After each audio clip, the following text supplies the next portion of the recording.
मेरे प्यारे मसीह भाई बहनों को जय मसीह की। क्या आप जानते हैं कि यीशु मसीह कौन थे?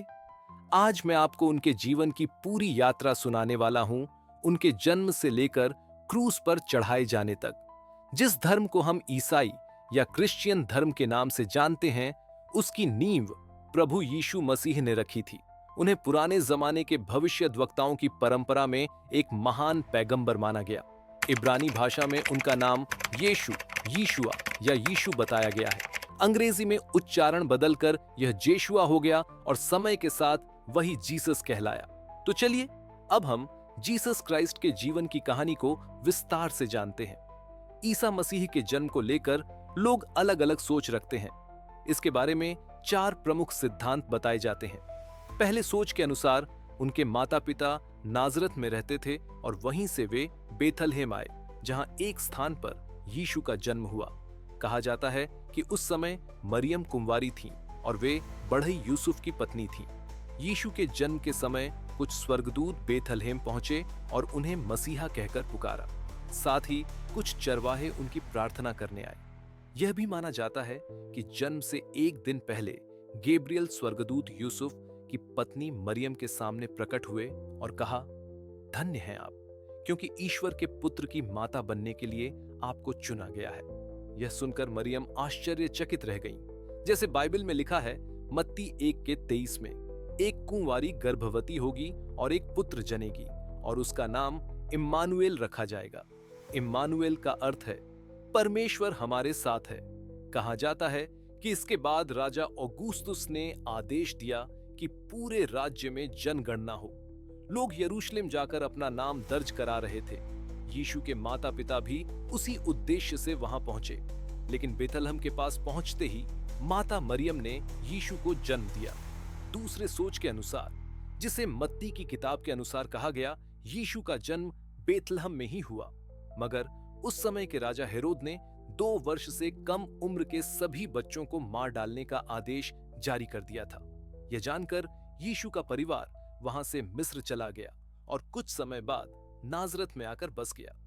गॉस्पेल ऑफ मार्क और गॉस्पेल ऑफ जॉन ने जन्म का विवरण नहीं दिया, पर उनका संबंध नाजरत से बताया गया है।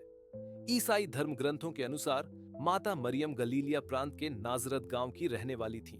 उनकी सगाई दाऊद वंशज एक बढ़ई यूसुफ से हुई थी। कहा जाता है कि विवाह से पहले ही वे परमेश्वर की इच्छा से गर्भवती हो गईं। दिव्य संकेत के कारण यूसुफ ने मरियम को पत्नी के रूप में स्वीकार किया। विवाह के बाद वे गलीलिया छोड़कर यहूदी प्रांत के बेथलहम गांव में बस गए।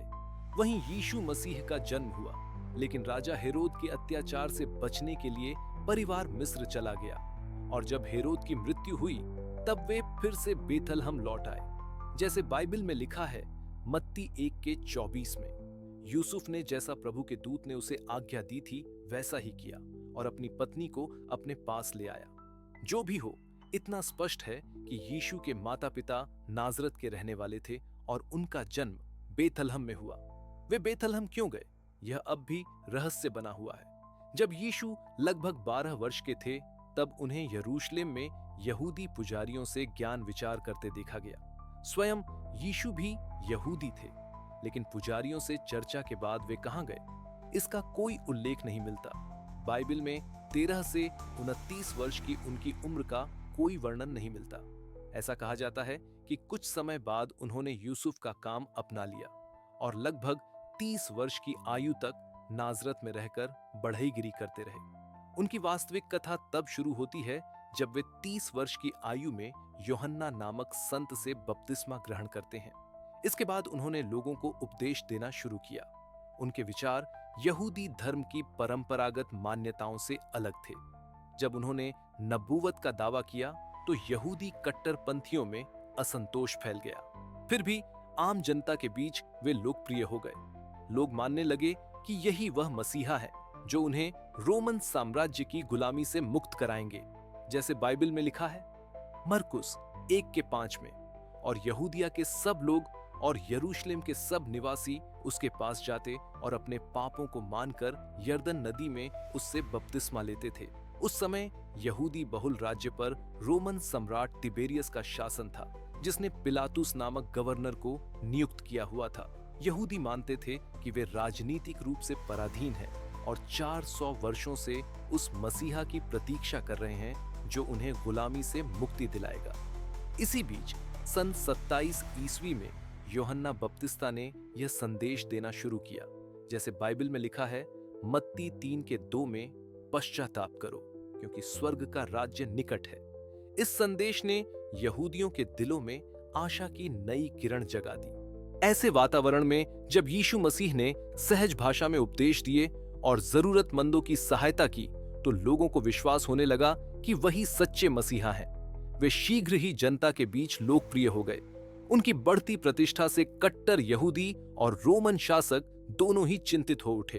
हालांकि यीशु हमेशा कहते थे, मैं मूसा के नियम और नबियों की शिक्षा मिटाने नहीं, बल्कि उन्हें पूर्ण करने आया हूं। वे यहूदी पर्व मनाने के लिए यरूशलेम के मंदिर जाते थे, किंतु यहूदी धर्म की अपूर्णता और शास्त्रियों के जटिल कर्म कांडों का विरोध करते थे। वे नैतिकता को ही सच्चा धर्म मानते और उसी को महत्व देते, जैसे बाइबल में लिखा है मत्ती 5:17 में, यह न समझो कि मैं व्यवस्था या भविष्यद्वक्ताओं को लोप करने आया हूं। लोप करने नहीं, परंतु पूरा करने आया हूं। तब यीशु ने घोषणा की, मैं ही मसीहा हूं, ईश्वर का पुत्र, और स्वर्ग का राज्य स्थापित करने स्वर्ग से उतरा हूं। उन्होंने अपने संदेश के प्रचार हेतु 12 शिष्यों को चुना और उन्हें विशेष शिक्षा तथा अधिकार प्रदान किए। स्वर्ग के राज्य की शिक्षा सुनकर यहूदी नेताओं ने उनका विरोध करना शुरू कर दिया। उन्हें लगा कि यीशु जिस राज्य की स्थापना करना चाहते हैं वह एक नया धर्म है, जिसका यरूशलेम के मंदिर से कोई संबंध नहीं है। उनके 12 शिष्यों के नाम थे शमौन पतरस, अंद्रियास, याकूब, योहन, फिलिप्स, बरतुल्मै, मती, थोमा, याकूब, तद्दियस, शमौन और यहूदा सक्रोयोती। सन 29 ईस्वी में यीशु एक गधे पर सवार होकर यरूशलेम पहुंचे। वहां उन्होंने अपने सभी शिष्यों के साथ अंतिम भोज किया। उसी समय उन्होंने संकेतों में बताया कि उनके साथ क्या होने वाला है। वहीं उनके विरुद्ध षड्यंत्र रचा गया। कहा जाता है कि उनके ही एक शिष्य यहूदा सक्रोयोती ने विश्वासघात कर दिया, जिसके कारण उन्हें गिरफ्तार कर लिया गया। यहूदियों की महासभा में उन्हें दोषी ठहराया गया, क्योंकि वे स्वयं को ईश्वर का पुत्र बताते थे।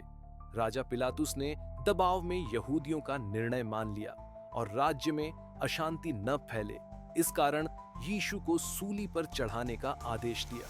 क्रूस पर चढ़ाने से पहले लोगों ने यीशु का मजाक उड़ाया, उनके सिर पर कांटों का मुकुट रखा, उनके कपड़े उतारकर बैंगनी चोगा पहनाया, उन्हें कोड़े मारे, थप्पड़ और घूंसे मारे, थूक कर उनका अपमान किया और फिर उनसे भारी क्रूस उठवाकर ले जाने को कहा।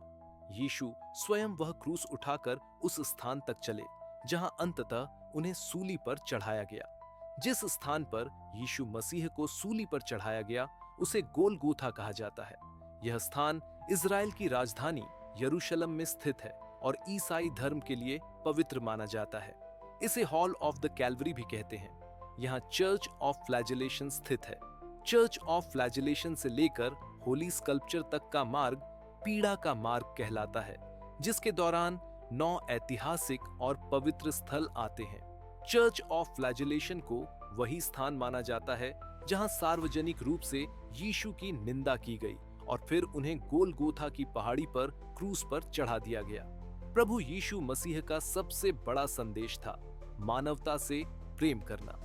अपने जीवन भर उन्होंने यह शिक्षा दी कि दूसरों को क्षमा करना ही सबसे बड़ा धर्म है। यहाँ तक कि मृत्यु के क्षण में भी यीशु ने परमेश्वर से प्रार्थना की, हे ईश्वर, मेरे मारने वालों को क्षमा करना, क्योंकि ये नहीं जानते कि ये क्या कर रहे हैं। प्रभु के लोगों, आपको यह यीशु मसीह की कहानी कैसी लगी? अपने विचार हमें कमेंट में लिखकर जरूर बताइए और हमारे बाइबल सिग्नल्स चैनल को सब्सक्राइब जरूर करें।